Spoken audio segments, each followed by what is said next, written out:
Bible గ్రంథంలో నుండి లూకా రాసిన సువార్త 19వ అధ్యాయము. లూకా సువార్త 19వ అధ్యాయము. ఈ 19వ అధ్యాయంలో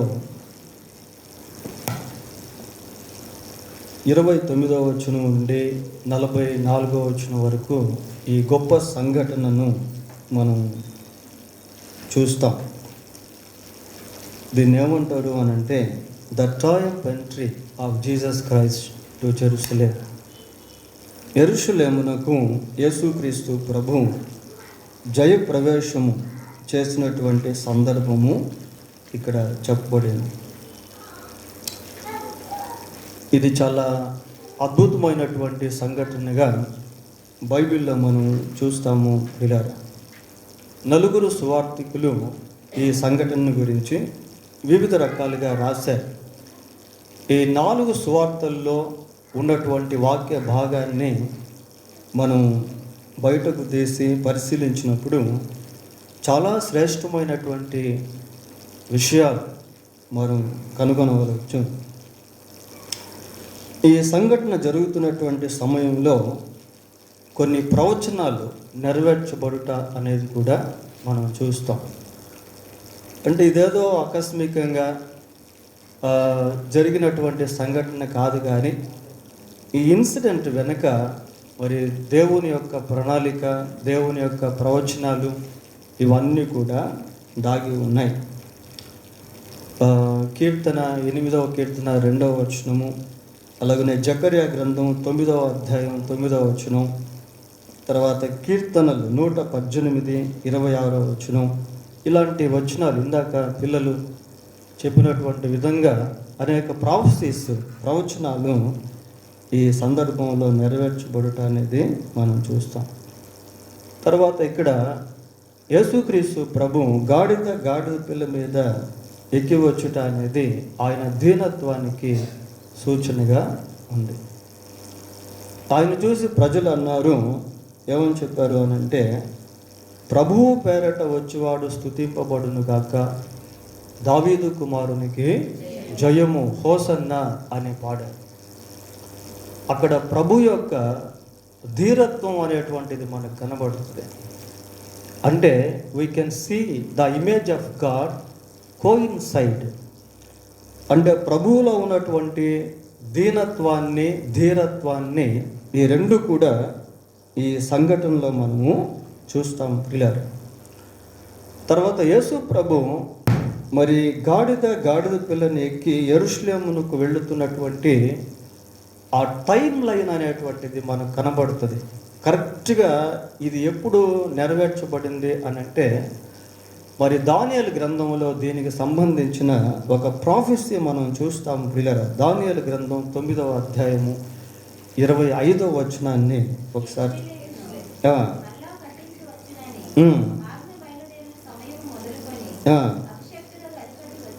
అభిషిక్తుడగు అధిపతి వచ్చు వరకు 7 వారములు పట్టునని స్పష్టంగా గ్రహించు. ఒక టైం లైన్ ప్రియులారా. యేసు ప్రభు మరి యెరూషలేము జయప్రవేశానికి ఈ దానియేలు గ్రంథం 9వ అధ్యాయం 25వ వచనానికి లింక్ అనేది ఉంది. కరెక్ట్గా ఆ టైంలో ఆ ప్రాఫెసీ అనేటువంటిది ఫుల్ఫిల్ అయింది.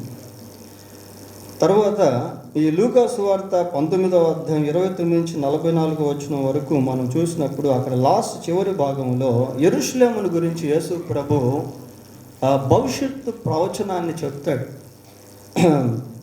భవిష్యత్తు ప్రవచనాన్ని చెప్తాడు. ఏమని చెప్తాడంటే, ప్రభువు నిన్ను దర్శించిన కాలమున నీవు ఎరుగకుంటివి గనుక నీ శత్రువులు నిన్ను చుట్టూ కట్టుగట్టి ముట్టడి వేసి అన్ని ప్రక్కలను నిన్ను అరికట్టి నీలోనున్న నీ పిల్లలతో కూడా నిన్ను నేలకలి. ఇది ఒక ప్రాఫెసీ. ఇది అంటే భవిష్యత్ ప్రవచనం గురించి యేసు ప్రభు ఈ వాక్య భాగంలో చెప్పాడు. అది క్రీస్తు 70వ సంవత్సరంలో నెరవేర్చబడింది. ఇలాంటివన్నీ కూడా ఈ సంఘటనలో దాగి ఉన్నాయి పిల్లలు. సరే, దీంట్లో నుంచి కొన్ని విషయాలు మనం ఆధ్యాత్మికంగా ధ్యానం చేద్దాం. లూకా సువార్త 19వ అధ్యాయము 29వ వచనాన్ని చదువుకుందాం.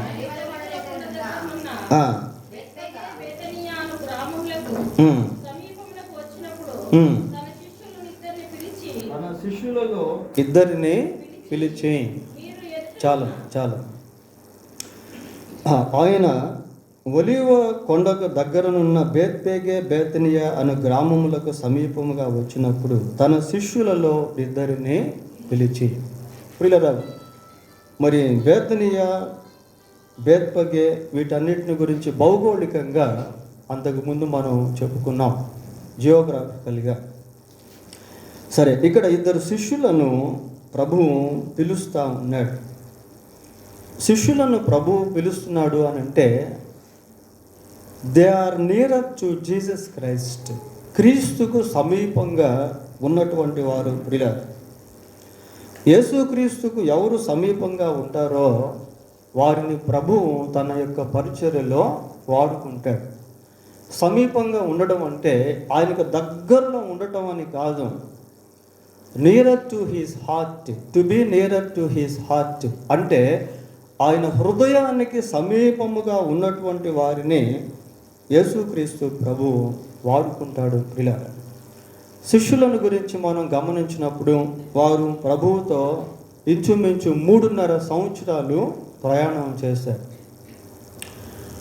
ఎప్పుడు కూడా ప్రభువును వాళ్ళు విడిచిపెట్టలేదు. ప్రభువు పునరుద్ధానుడై తిరిగి లేచిన తరువాత కూడా చివరి వరకు వారు దేవుణ్ణి కలిగి జీవించారు. మన జీవితంలో కూడా మరి యేసుక్రీస్తునందు విశ్వాసం ఉంచి, ఇంకా ఉంచకుండా ఉంటే యేసుక్రీస్తునందు విశ్వాసం ఉంచి చివరి వరకు ప్రభువును కలిగి జీవించుట అనేది చాలా చాలా ప్రాముఖ్యము. ప్రియులారా, to be nearer to his heart is very important to be used by him in his ministry, glorious ministry. దేవుని యొక్క పరిచర్యలో మనం వాడబడుటకు క్రీస్తు ప్రభువుకి లేక దేవుని హృదయానికి సమీపముగా ఉండుట అనేది చాలా చాలా ప్రాముఖ్యము, చాలా ప్రాముఖ్యము. బైబిల్లో ఒక గొప్ప నాయకుడిని మనం చూస్తాం. ఆయన పేరు మోషే. మోషే ఇశ్రాయేలుకు మంచి నాయకుడిగా ఉండి చాలా అద్భుతమైనటువంటి దేవుని యొక్క పరిచర్యను కొనసాగించాడు. మోషేను దేవుడు పిలిచాడు.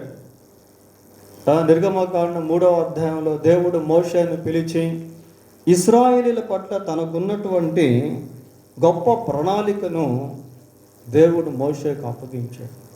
God gave Moses Hercules task. ఒక గొప్ప అద్భుతమైనటువంటి పరిచర్యను దేవుడు మోషేకు అప్పగించాడు. ప్రియులారా, ఎందుకు అని మనం ఆలోచన చేస్తే దానికి జవాబు హెబ్రీ పత్రిక 11వ అధ్యాయము 24వ వచనాన్ని చూద్దాం. హెబ్రీ పత్రిక 11:24.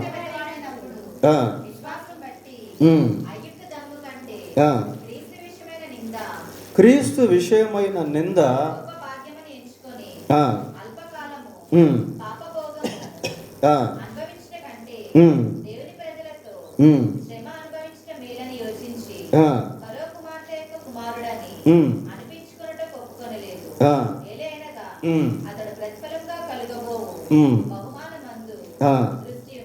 దృష్టి. చూడండి ప్రియులారా, దీని గురించి మనకు నిర్గమకాండంలో కనపడదు. మోషే ఈ విధంగా తన హృదయంలో కలిగి ఉన్నటువంటి తలంపులు నిర్గమకాండంలో మనకు కనపడవు ప్రియులారా. అయితే హెబ్రీ పత్రిక వచ్చేసరికి మోషే యొక్క హృదయము దేవుని పట్ల ఎలాగుందో అన్న విషయాలు చూస్తూ ఉన్నాం.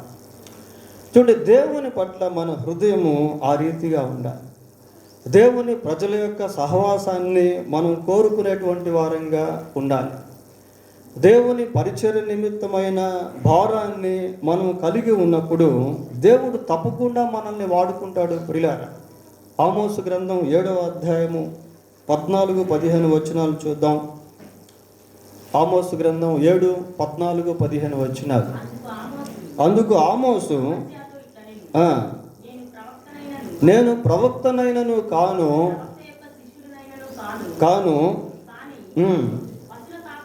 పశువుల కాపరినై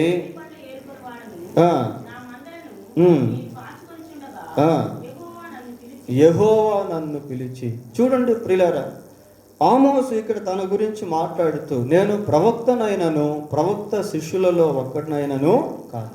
so he has no any ministry background, అంటే పరిచర్యకు సంబంధించినటువంటి ఆ పూర్వీక స్థితి అతనికి లేకపోయినప్పటికీ దేవుడు ఆమోసును ఏర్పాటు చేసుకున్నాడు ప్రియులారా. అంటే గాడ్లీ బ్యాక్గ్రౌండ్, అంటే భక్తి సంబంధమైనటువంటి పూర్వీకులు మనకు లేకపోయినా మన హృదయము దేవునితో అంటిపెట్టుకుని ఉన్నట్లయితే, దేవుని రాజ్య సంబంధమైనటువంటి ఆలోచనలు మనం కలిగి ఉన్నట్లయితే దేవుడు మనల్ని వాడుకుంటాడు. ఇక్కడ యేసుక్రీస్తు ప్రభు ఆ బేత్పగే బేతనియా ప్రాంతాలకు వెళ్తూ ఉండగా తన శిష్యులలో ఇద్దరిని పిలిచి వారికి ఒక పనిని అప్పగిస్తూ ఉన్నాడు. వారికి అప్పగించినటువంటి పనిని శిష్యులు తూచా తప్పకుండా చక్కగా జరిగించారు ప్రియులారా. చూడండి 32వ వచనం చదువుదాం. లూకా సువార్త.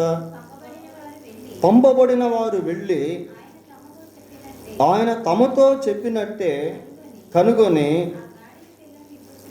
ఆ గాడిద పిల్లను విప్పుచుండగా, తమతో చెప్పినట్టుగా వెళ్ళారు ప్రియులారా.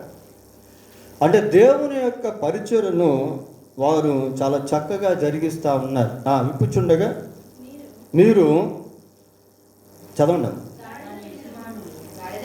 గాడిద పిల్లను ఎందుకు విప్పుచున్నారని అడిగిరి. చాలు, ఎందుకు విప్పుచున్నారు అని అడుగుతున్నారు ప్రియులారా. దేవుని యొక్క పరిచర్య చేస్తూ ఉన్నప్పుడు అనేక మంది అనేక ప్రశ్నలు మనకు వేస్తారు. వ్యక్తిగతంగా ఎవరికైనా సువార్త ప్రకటిస్తున్నప్పుడు, మరి దేవుడు ఏదైనా ఒక పని అప్పగించి దాన్ని మనం చేస్తున్నటువంటి సమయంలో there are lot of questions, అనేకమైనటువంటి ప్రశ్నలు. There are lot of critics, అనేకమైనటువంటి విమర్శలు దేవుని యొక్క పరిచర్యలో మనం ఎదుర్కోవచ్చు. Sometimes we have to face the blames of people. ప్రజల నుండి రకరకాల నిందలు దేవుని యొక్క పరిచర్యలో కొన్నిసార్లు ఎదురవుతాయి. Sometimes we have to receive the blows of people. కొద్దిమంది దేవుని యొక్క పరిచర్యలో మనం నిందించడం, కొట్టడం కూడా జరుగుతుంది ప్రియులారా. ఇక్కడ శిష్యులకు ప్రభువు తన పరిచర్యను అప్పగించినప్పుడు వారు వెళ్ళి దాన్ని చాలా చక్కగా జరిగించారు. దేవుని పరిచర్య మనం చేయాలి అంటే మనం దేవుని యొక్క హృదయానికి సమీపంగా ఉండాలి. దేవుడు మనల్ని వాడుకునేదానికి మన జీవితం అందుబాటులో ఉండాలి. మన యొక్క తలాంతులను, ఆలోచనలను, ఆయుష్ను, సమయాన్ని, చదువును, వాటన్నిటినీ కూడా దేవుడు వాడుకుంటాడు ప్రియులారా. సరే, 30వ వచనానికి వద్దాం. మీరు ఎదుటనున్న గ్రామమునకు వెళ్ళుడి, అందులో మీరు ప్రవేశింపగానే కట్టబడి ఉన్న ఒక గాడిద పిల్ల మీకు కనబడు. దాని మీద ఏ మనుష్యుడు ఎన్నడూను ఎప్పుడు కూర్చునలేదు. దానిని విప్పి తోలుకొని రండి. మీరు ఎదుటనున్న గ్రామమునకు వెళ్ళుడి, అందులో మీరు ప్రవేశింపగానే కట్టబడి ఉన్న ఒక గాడిద పిల్ల మీకు కనబడును. ప్రియులారా, దీంట్లో మనం ఏం చూడవచ్చు అని అంటే యేసుక్రీస్తు ప్రభు ఆయన సర్వజ్ఞుడు అన్న విషయాలు ఇక్కడ మనకు కనబడతాయి. అంటే అక్కడ కట్టబడి ఉన్నటువంటి గాడిద పిల్లను ఆయన ఎక్కడో ఉండి చూసేటువంటి వాడిగా ఉన్నాడు. He is the omniscient. యేసుక్రీస్తు ప్రభు సర్వజ్ఞుడు ప్రియులారా. ఆయన గతాన్ని చూస్తాడు, ప్రస్తుతాన్ని చూస్తాడు, భవిష్యత్తును కూడా చూస్తాడు. He knows the past, present and future. ఆయన వర్తమాన, భూత, భవిష్యత్ కాలంలో ఉన్నటువంటి వాడు అని ప్రకటన గ్రంథం 1వ అధ్యాయంలో మనము చూస్తాం ప్రియులారా. యేసుక్రీస్తు ప్రభువు యొక్క యేసుక్రీస్తు ప్రభు ఆయన సర్వజ్ఞుడు అన్నటువంటి విషయాన్ని ఈ వాక్యం మనకు జ్ఞాపకం చేస్తా ఉంది.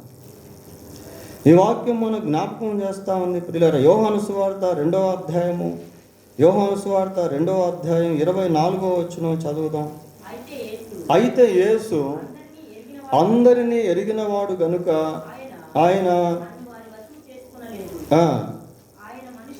ఆయన మనుష్యుని ఆంతర్యమును ఎరిగినవాడు ప్రియులారా. He knows human heart of hearts. మనుషుని యొక్క ఆంతర్యమును ఎరిగినటువంటి వాడు. మన హృదయం ఎలాగుందో, మన అంతరంగం ఎలాగుందో మన తలంపులు ఎలాగున్నాయో, మన ఆలోచనలు ఎలాగున్నాయో, మన ఆశలు ఎలాగున్నాయో, భవిష్యత్తులో మనకు రాబోయేటువంటి తలంపులు ఎలాగుంటాయో ఇవన్నీ కూడా ప్రభువు ఎరిగినటువంటి వాడిగా ఉన్నాడు. He is the omniscient. ఆయన సర్వజ్ఞుడు. ప్రియులారా, లూకాసు వార్త 10వ అధ్యాయము, లూకాసు వార్త 10వ అధ్యాయము 18వ వచనాన్ని చదువుకుందాం.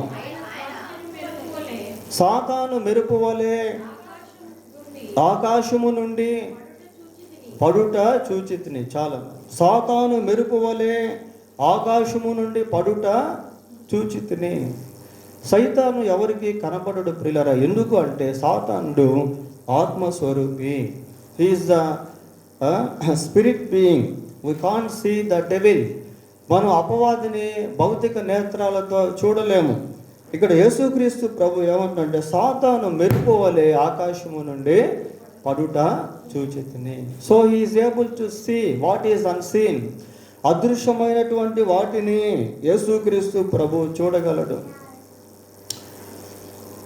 భవిష్యత్తులో జరగబోయేటువంటి దానిని ప్రభు చూడగలడు. ఇందాక మనం ప్రవచనం చెప్పుకున్నాం కదా, యెరూషలేముకు రాబోతున్నటువంటి విపత్తును చూసి ప్రభువు ముందుగానే దాని విషయమై ఏడ్చినట్టుగా ఆ లూకాసు వార్తలు ఇందాక మనం చూసాము ప్రియులారా. కాబట్టి ఇక్కడ యేసుక్రీస్తు ప్రభువు మరి ఆయన సర్వజ్ఞుడుగా కనిపిస్తూ ఉన్నాడు. ఇంకా ఏమని చెప్తున్నాడంటే, గాడిద పిల్ల మీకు కనబడును, దాని మీద ఏ మనుష్యుడును ఎన్నడూను కూర్చుండలేదు, దాన్ని విప్పి తోలుకొని రండి. ఆ రోజుల్లో ప్రజలు గాడిదల మీద ప్రయాణం చేసేవాళ్ళు ప్రియులారా, గుర్రాల మీద ప్రయాణం చేసేవాళ్ళు, ఒంటెల మీద ప్రయాణం చేసేవాళ్ళు. మనం పాత నిబంధన గ్రంథాన్ని గమనించినప్పుడు అనేక మంది గాడిదల మీద ప్రయాణం చేసినటువంటి దృశ్యాలు, సందర్భాలు మనకు కనబడతాయి. ఈ గాడిద మీద ఏ మనుష్యుడును ఎప్పుడు కూడా కూర్చుండలేదు. దేవుడు అటువంటి గాడిదను ఆయన ఎన్నుకుంటూ ఉన్నాడు ప్రియులారా.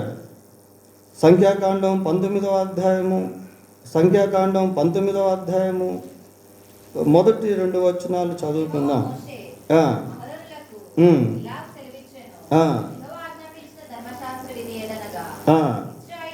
ఇశ్రాయేలీయులు కలంకము లేనిది మచ్చలేనిది ఎప్పుడునూ కాడి మోయనిదియు. చాలా. కళంకము లేనిది మచ్చలేనిది ఎప్పుడు కాడి మోయ, అటువంటి దాన్ని దేవుడు ఏర్పాటు చేసుకుంటున్నాడు ప్రియులారా. ఇక్కడ ఉన్నటువంటి గాడిద పైన ఏ మనుషుడు ఎన్నడూ కూడా కూర్చోలేదు. అటువంటి గాడిదను ప్రభువు కోరుకుంటా ఉన్నాడు ప్రియులారా. God seeks holiness, God seeks purity. ఏమంటే దేవుడు మరి పవిత్రతను కోరుకునేటువంటి వాడిగా ఉన్నాడు, పరిశుద్ధతను కోరుకునేటువంటి వాడిగా ఉన్నాడు. ఎవరు కూడా ఎక్కనటువంటి కూర్చున్నటువంటి ఆ గాడిదను ప్రభువు కోరుకుంటున్నాడు. దీంట్లో మనం నేర్చుకోవాల్సినటువంటి ఆధ్యాత్మిక పాఠం ఏంటి అంటే ప్రియులారా, దేవుడు మనల్ని పరిశుద్ధులుగా జీవించాలని కోరుకుంటా ఉన్నాడు. కొరింథీయులకు రాసిన మొదటి పత్రిక 1వ అధ్యాయము 2వ వచనాన్ని చదువుకుందాం.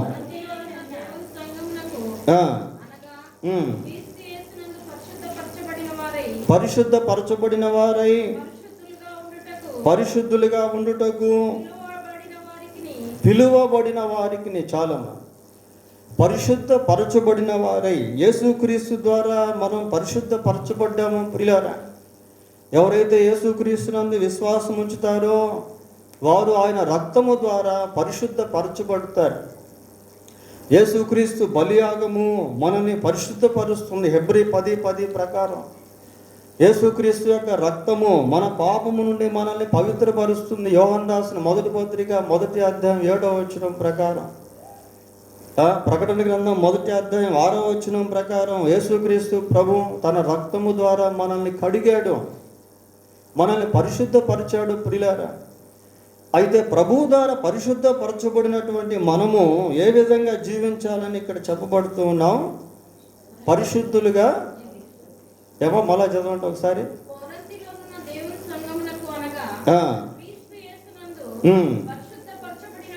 పరిశుద్ధపరచబడిన వారు. ఇది జరిగినటువంటి విషయము ప్రియులారా. పరిశుద్ధులుగా ఉండుటకు పిలువబడిన వారికి అంటున్నాడు ప్రియులారా. పరిశుద్ధపరిచాడు. ఇప్పుడు పరిశుద్ధులుగా మనం ఉండాలి, పరిశుద్ధులుగా మనం జీవించాలి. ఏమండి, పరిశుద్ధులుగా మనం జీవించాలని దేవుడు కోరుకుంటా ఉన్నాడు. ఆఫ్టర్ బిలీవింగ్ ఇన్ క్రైస్ట్, క్రీస్తునందు విశ్వాసం ఉంచిన తరువాత మన జీవితంలో ఈ పరిశుద్ధత అనేది మనం కలిగి ఉండాలి ప్రియులారా. ఆయన పరిశుద్ధుడు కనుక మీరును పరిశుద్ధులై ఉండుడి. మీ సమస్త ప్రవర్తన యందు పరిశుద్ధులై ఉండుడి. కనుక దీని గురించి మనం ఆలోచన చేసినప్పుడు మనం నేర్చుకోవాల్సింది ఏంటంటే God wants us to have purity. మనం పవిత్రతను కలిగి ఉండాలని దేవుడు కోరుకుంటా ఉన్నాడు ప్రియులారా. ఆయన మనల్ని పరిశుద్ధపరిచి పరిశుద్ధులుగా జీవించాలని దేవుడు కోరుకుంటా ఉన్నాడు. సరే, శిష్యులతో చెప్పినట్టుగా వారు వెళ్ళారు.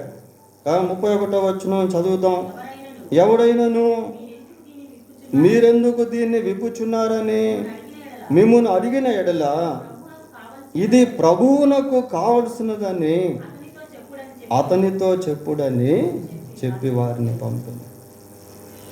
బాబు, మీరు గాడిదను విప్పుతూ ఉన్న సమయంలో ఎవరైనా మిమ్మును ఎందుకు మీరు దీన్ని విప్పుతున్నారు అని అడుగుతారు. అడిగినప్పుడు మీరేం చెప్పాలి అంటే ఇది ప్రభువునకు కావలసి ఉన్నది, ఇది ప్రభువునకు కావలసి ఉన్నది. దీంట్లో ప్రభు యొక్క సార్వభౌమాధికారాన్ని మనం చూస్తాము ప్రియులారా.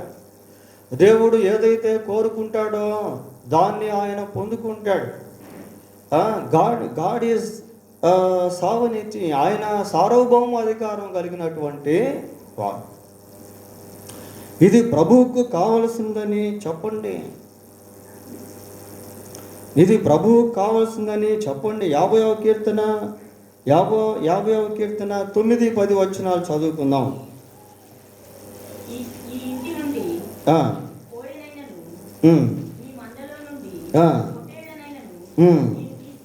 తీసుకొనను అడవి మృగములన్నీ, 1000 కొండల మీది పశువులన్నీ నావే కదా.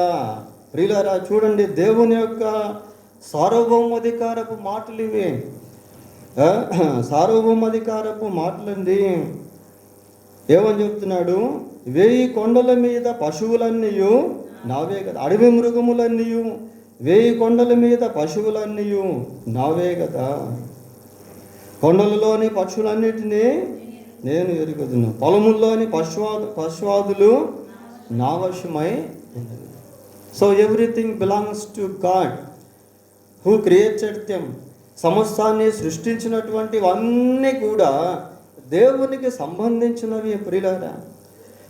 ఇది ప్రభువునకు కావలసి ఉన్నదని చెప్పండి అన్నట్టులో దేవుని యొక్క సార్వభౌమాధికారం ఇక్కడ చూస్తూ ఉన్నా. What can we give to the Lord who gave everything to us? మనకు సమస్తాన్ని ఇచ్చినటువంటి దేవునికి మనం ఏమి ఇవ్వగలము ప్రియులారా? మీకా గ్రంథం 6వ అధ్యాయము, మీకా గ్రంథం 6వ అధ్యాయం 6-7 వచనాలను చూద్దాం. ఏమి తీసుకొని వచ్చి నేను యెహోవాను దర్శించదును, ఏమి తీసుకొని వచ్చి చేతును, దహన బలులను దర్శించునా, 1000 కొలది పొట్టేళ్లను, వేలాది నదులంతా విస్తారమైన తైలమును ఆయనకు సంతోషం కలుగుచేయునా.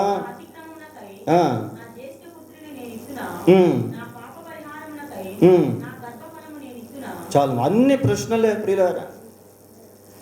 మనం ఏమి ఇచ్చి దేవుణ్ణి దర్శించగలము, ఏమి ఇచ్చి మనం దేవుణ్ణి సంతోషపెట్టగలము ప్రియులారా? 1000 కొలది పొట్టేళ్లను, వేలాది నదులంతా విస్తారమైన తైలమును ఆయనకు సంతోషము కలిగించేది. నా అతిక్రమమునకై నా జ్యేష్ఠపుత్రుని నేను ఇద్దునా. What can we give to the Lord who gave everything to us? మనకు సమస్తాన్ని అనుగ్రహించినటువంటి దేవునికి మనము ఏమి ఇవ్వగలము ప్రియులారా? ఒకవేళ దేవుడు నీ నుండి ఏదైనా అడుగుతున్నాడేమో, ప్రభువు అడుగుతాడు కొన్నిసార్లు, నా కుమారుడా నీ హృదయం నాకు ఇచ్చారా దేవునికి హృదయాన్ని? ప్రియులారా, మన హృదయాన్ని దేవునికి ఇవ్వకుండా మనం ఎంత ఇచ్చినా వృధాయే. మనం ఎన్నిసార్లు మందిరానికి వచ్చినా వృధాయే, ఎన్ని పాటలు పాడినా వృధాయే. మన హృదయాన్ని దేవునికి ఇవ్వాలి. మన శరీరం దేవుంది, దేవుడు ఈ శరీరాన్ని మనకి ఇచ్చాడు. సమయం దేవుంది, సమయం దేవుడు మనకి ఇచ్చాడు. కాలములను సమయములను తండ్రి తన స్వాధీనమందు, my times are in your hands, నా కాలగతులు నీ చేతిలో ఉన్నాయి, మీ దేహము దేవుని వల్ల మీకు అనుగ్రహింపబడి అని కొరింథీ పత్రికలో మనం చూస్తాం. ఏమి ఇవ్వగలము? What can we give to the Lord who gave everything to us? మనకు సమస్తాన్ని ఇచ్చిన దేవునికి మనము ఏమి ఇవ్వగలము? We can give nothing except our heart. మన హృదయం తప్ప మనం ఏమి ఇవ్వలేము ప్రియులారా. ఇది ప్రభువునకు కావలసి ఉన్నవని అతనితో చెప్పుడి. అంటే దేవుని యొక్క సార్వభౌమాధికారం ఇక్కడ మనం చూస్తాం. పంపబడిన వారు వెళ్ళి ఆయన తమతో చెప్పినట్టే కనుగొని ఆ గాడిద పిల్లను విప్పుచుండగా దాని యజమానులు, మీరు గాడిద పిల్లను ఎందుకు విప్పుచున్నారు అని వారిని అడిగిరి. అందుకు వారు, ఇది ప్రభువునకు కావలసి ఉన్నది అనిరి. ప్రియులారా, ఈ వచనాలను మనం గమనించినప్పుడు ఇక్కడ చూడండి, ఆయన తమతో చెప్పినట్టే కనుగొని. ప్రభువు ఏదైతే వారికి చెప్పాడో దాని ప్రకారం వాళ్ళు చేశారు. ప్రభు ఏదైతే చెప్పమని వారికి చెప్పాడో వారు దానినే చెప్పారు. ఇక్కడ పర్ఫెక్ట్ ఒబీడియన్స్, శిష్యుల యొక్క సంపూర్ణ విధేయత అనేది మనం చూస్తాం. దేవుడు దీన్ని ఆశిస్తాడు ప్రియులారా. మనం దేవునికి ఎప్పుడైతే సంపూర్ణ విధేయత చూపించేటువంటి వారంగా ఉంటామో అక్కడ దేవుడు సంతోషిస్తాడు, దేవుడు ఆనందిస్తాడు. శిష్యులు చెప్పినట్టుగానే వెళ్ళి ప్రభువు చెప్పినట్టుగానే ఆ మాటలు వారికి చెప్పినప్పుడు వారు ఏం చేశారు? ఆ గాడిద పిల్లను పంపించారు. సువార్తల్లో గాడిదయు గాడిద పిల్ల అని అక్కడక్కడ మనకు కనబడతాయి పిల్లలు. దాన్ని ఎందుకు యేసుక్రీస్తు ప్రభు గాడిద పిల్ల మీద ఎక్కి వచ్చాడు అంటే అది జకర్యా గ్రంథంలో ఉన్నటువంటి ప్రవచనం అనేది నెరవేర్చబడింది. జకర్యా గ్రంథం 9వ అధ్యాయం 9వ వచనం ప్రవచనం ఇక్కడ నెరవేర్చబడింది పిల్లలు. సరే, ఎక్కించి 34వ వచనం చూద్దాం. అందుకు వారు తరువాత వారు తోలుకొని వచ్చి వేసి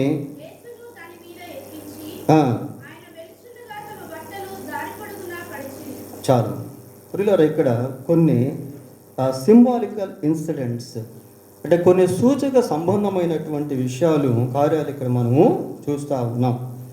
వాళ్ళు ఏం చేశారు అంటే ప్రభు దాని మీద ఎక్కించి దారి పొడవున బట్టలు పరిచిరి, కొమ్ములు నరికి వేశారు. ప్రియులారా, ఈ బట్టల పరచుట్లో దాన్ని ఏమని పిలుస్తారంటే రాయల్ హానర్ అని పిలుస్తారు. ప్రాచీన చరిత్రలో మరి ఇశ్రాయేల్ యొక్క చరిత్రను మనం గమనించినప్పుడు కొత్తగా ఎవరైనా రాజుగా నియమించబడితే ఆ టైంలో వారికి ఆ విధంగా చేయటం అనేది ఒక ఆనవాయితీగా ఉండేది. రాజుల రెండవ గ్రంథం 9వ అధ్యాయము 13వ వచనం ఒకసారి చదువుదాం. అంతటా వారు అతి వేగరముగా తమ తమ వస్త్రములను పట్టుకొని మెట్ల మీద పరిచి యెహూ రాజై ఉన్నాడని చాటించి, బట్టలు కింద పరిచి ప్రియులారా యెహూ రాజై ఉన్నాడని చాటించరు. మరి యేసుక్రీస్తు ప్రభు ఇక్కడ దాన్ని ఏమంటారు? రాయల్ హానర్ అని అంటారు. అంటే రాజరిక సంబంధమైన ఘనతను ప్రజలకు ఇక్కడ యేసుక్రీస్తు ప్రభువుకి ఇస్తా ఉన్నారు. ప్రియులారా, ఆయన యెరూషలేములో జయప్రవేశం చేసేటువంటి సమయము అలాంటిదే. ఆయన రాజులకు రాజు అయినటువంటి దేవుడు, ప్రభువులకు ప్రభు అయినటువంటి దేవుడు. ప్రియులారా, బట్టలు పరిచి ఇంకా ఏం చేశారంటే కొమ్ములు నరికి వేస్తూ ఉన్నారు. చదవండి ఆ మాట ఒకసారి.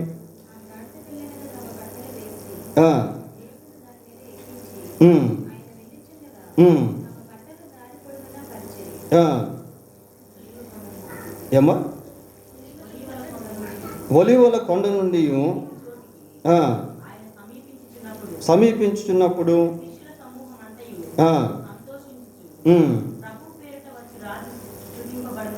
చాలమ్మా. ఇప్పుడు ఇంకొక సువార్థికుడు ఏం రాశాడంటే కొమ్మలు నరికి అక్కడ వేశారు.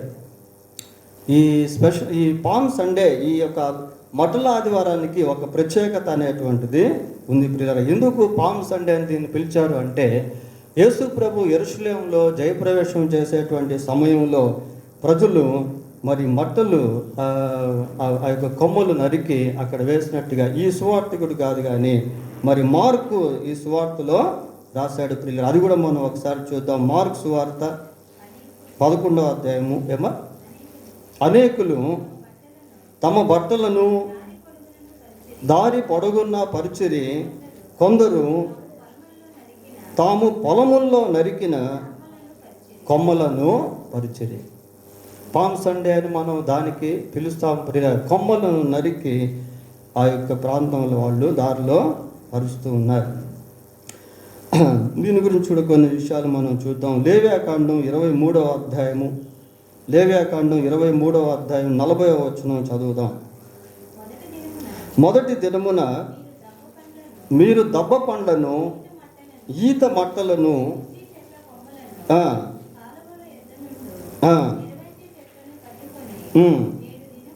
7 దినములు యెహోవా సన్నిధిని ఉత్సహించుచుండవలెను. ప్రియులారా, పస్కా పండుగ మామూలుగా 8 రోజులు జరుగుతుంది. 7 రోజులు ప్రత్యేకంగా పండుగ ఆచరిస్తారు. మొదటి దినం మాత్రం పస్కా వాళ్ళు చేసుకుంటారు ప్రియులారా. అంటే 7 days ఫెస్టివల్ ఇది. ఆ రోజు వాళ్ళు ఎంతో దేవుని సన్నిధిలో సంతోషించి ఆనందించి ఉల్లసిస్తారు ప్రియులారా, ఉత్సహిస్తారు. అటువంటిది పస్కా పండుగ. మరి ఇక్కడ ఏమని చూస్తున్నాం? లేవ్యాకాండం 23వ అధ్యాయం 40వ వచనంలో మరి వాళ్ళు ఏం తీసుకొచ్చారు? ఈత మట్టలు, గొంజి చెట్ల కొమ్మలు తీసుకొచ్చారు ప్రియులారా. అలాగే యోహాను సువార్త 12వ అధ్యాయము 13వ వచనం కూడా చదువుకుందాం. ఖర్జూరపు మట్టలు పట్టుకొని ఆయనను ఎదుర్కొనబోయి జయము ప్రభువు పేరట వచ్చుచున్న ఇశ్రాయేలు రాజు స్తుతింపబడును గాక. ఖర్జూరపు మట్టలు చూస్తున్నాం ప్రియులారా. యేసుక్రీస్తు ప్రభు యెరూషలేముకు వచ్చిన సమయంలో ప్రజలు ఆ విధంగా స్పందిస్తూ ఉన్నారు. ఈ ఖర్జూరపు మట్టలు అనేటువంటిది మరి విమోచింపబడినటువంటి వారికి సూచనగా ఉంది. ప్రకటన గ్రంథం 7వ అధ్యాయము 7వ వచనం. అటు తరువాత నేను చూడగా ప్రతి జనముల్లో నుండి, ప్రతి వంశములో నుండి, ప్రజల్లో నుండి, ఆయా భాషలు మాట్లాడే వారిలో నుండి వచ్చి కనబడను. వారు తెల్లని వస్త్రములు ధరించుకొని ఖర్జూర మట్టలు చేత పట్టుకొని నిలువబడి మన దేవునికిని గొర్రె పిల్లకును మా రక్షణకై చాలమ్మా ప్రియులారా. వీళ్ళందరూ ఎవరు అంటే దే ఆర్ రెడీమేడ్ పీపుల్. వారు విమోచింపబడినటువంటి వారు, యేసుక్రీస్తు యొక్క రక్తములో కడగబడినటువంటి వారు, యేసుక్రీస్తునందు విశ్వాసం ఉంచి పాపక్షమాపణ పొందినటువంటి వారు ప్రియులారా. యేసుక్రీస్తు మనుషులందరి కొరకు సిలువలో తన ప్రాణాన్ని బలిగా పెట్టాడు. ఎవరైతే దాన్ని విశ్వసిస్తారో వాళ్ళందరూ నిత్యత్వంలో కనిపిస్తారు. వాళ్ళందరూ దేవుడు వారికి ఇచ్చినటువంటి రక్షణను బట్టి ఆయన్ని ఆరాధించేటువంటి వారుగా ఉంటారు. మార్కు ఇట్లాంటి విషయాలు చాలా స్పష్టంగా తన సువార్తలో రాశాడు. చూడండి, మార్కు సువార్త 11వ అధ్యాయము 9-10 వచనాలు చదువుదాం. ముందు వెళ్ళుచుండిన వారును వెనుక వచ్చుచుండిన వారును జయము ప్రభువు పేరట వచ్చువాడు స్తుతింపబడుగాక.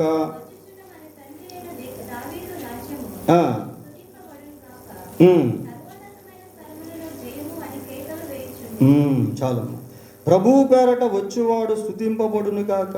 యేసుక్రీస్తు ఈ లోకానికి వచ్చినప్పుడు ఆయన ప్రభువు పేరట వచ్చాడు ప్రియులారా. ఆయన ప్రభువు పేరట వచ్చాడు. అంతకుముందు ఎంతోమంది ప్రవక్తలు వచ్చారు, ఆ తర్వాత ఎంతోమంది ప్రవక్తలుగా పిలువబడినటువంటి వాళ్ళు వచ్చారు, కానీ వాళ్లకు ప్రభువు యొక్క పేరు అనేది లేదు. ఒక యేసుక్రీస్తు ప్రభువు మాత్రమే ప్రభువు పేరట వచ్చాడు. చూడండి, యోహాను సువార్త 5వ అధ్యాయము 43వ వచనం. యోహాను సువార్త 5వ అధ్యాయం 43. నేను నా తండ్రి నామమున వచ్చి ఉన్నాను, నేను నా తండ్రి నామమున వచ్చి. ప్రభువు పేరట వచ్చినటువంటి వాడు యేసుక్రీస్తు ప్రభు. ప్రభువు పేరట వచ్చువాడు స్తుతింపబడును గాక. వచ్చుచున్న మన తండ్రి అయిన దావీదు రాజ్యము స్తుతింపబడును గాక. సర్వోన్నతమైన స్థలముల్లో జయము అని కేకలు వేయుచున్నది. దీన్ని ఏమంటారంటే ప్రియులారు, ఇక్కడ ఈ పదాలు మనకి ఇక్కడ ఎలా కనిపిస్తున్నాయంటే ఇది ఒక పొయిటికల్ ఫామ్లో కనిపిస్తూ ఉన్నాయి. ఒక పద్య భాగంలో కనిపిస్తూ ఉన్నాయి. మామూలుగా కీర్తనల గ్రంథంలో యాత్రా కీర్తనలు అనేటువంటివి 6 ఉన్నాయి ప్రియులారు. అంటే 6 యాత్రకు సంబంధించినటువంటి పాటలు. అవి 113వ కీర్తన నుండి 118వ కీర్తన వరకు వాటిని యాత్రా కీర్తనలని అంటారు. ఆ రోజుల్లో యెరూషలేముకి ప్రజలు వచ్చేటువంటి సమయంలో దేవుణ్ణి ఆరాధిస్తూ ఆ కీర్తనలు పాడేవాడు.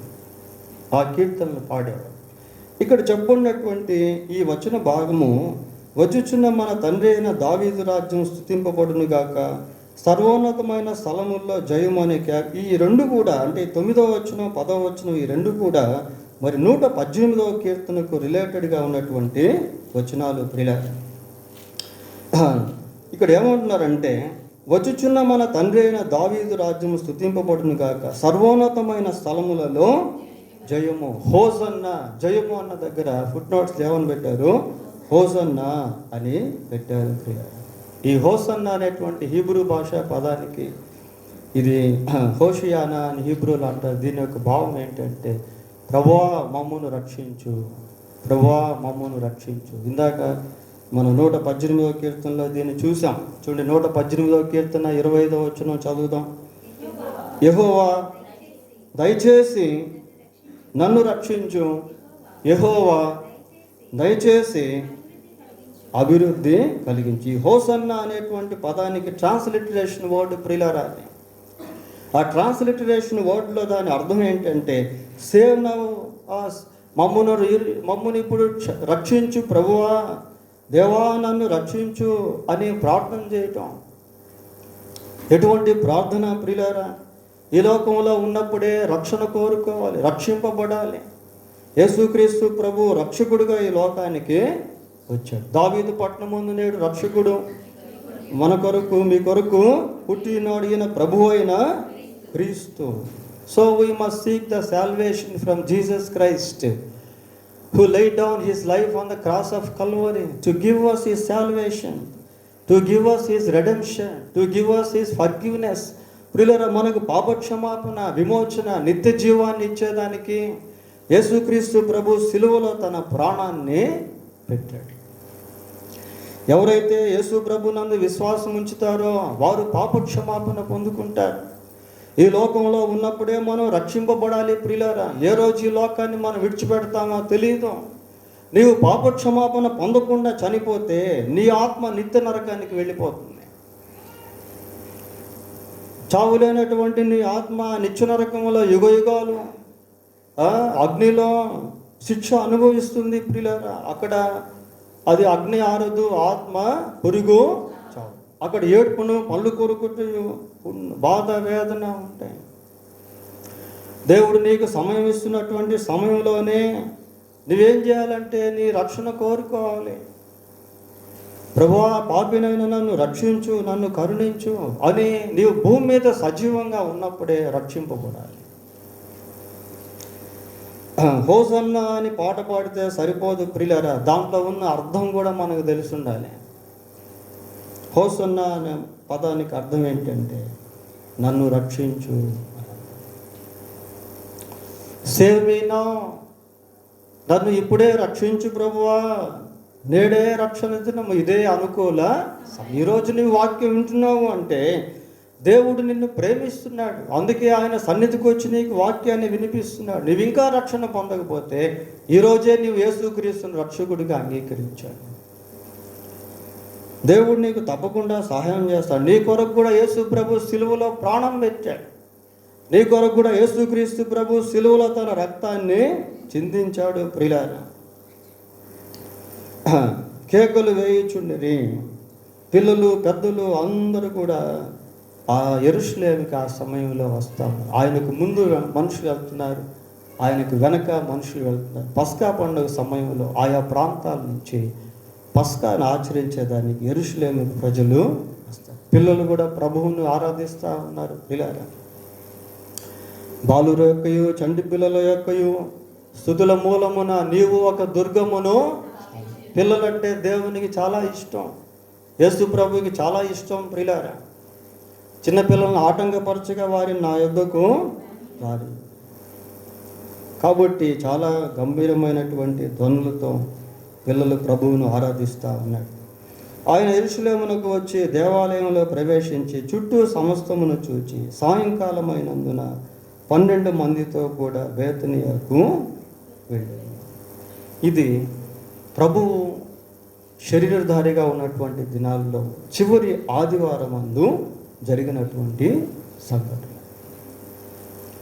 దీన్ని ప్యాషన్ వీక్ అంటాము. ప్రియులారా, ఈ రోజు నుండి గుడ్ ఫ్రైడే వరకు యేసుక్రీస్తు ప్రభు శరీరధారిగా ఉన్నటువంటి దినాల్లో చివరి వారం ఏ విధంగా గడిచింది అనే దాన్ని ప్యాషన్ వీక్ అని అంటారు. దీంతో ఈ ఆదివారపు సంఘటన అనేది ముగించబడింది. ఈ 12వ వచనంలో మరునాడు వారు బేతనియా నుండి వెళ్ళుచుండగా, ఇది సోమవారం రోజు జరిగినటువంటి సంఘటన. ప్రియులారా, దేవుని చిత్తం అయితే రేపు సాయంత్రం దీని గురించినటువంటి వాక్య ధ్యానాన్ని మనము కలిగి ఉంటాం. దేవుడు తన వాక్యాన్ని దీవించుగాక. ప్రార్థన చేసుకుందాం.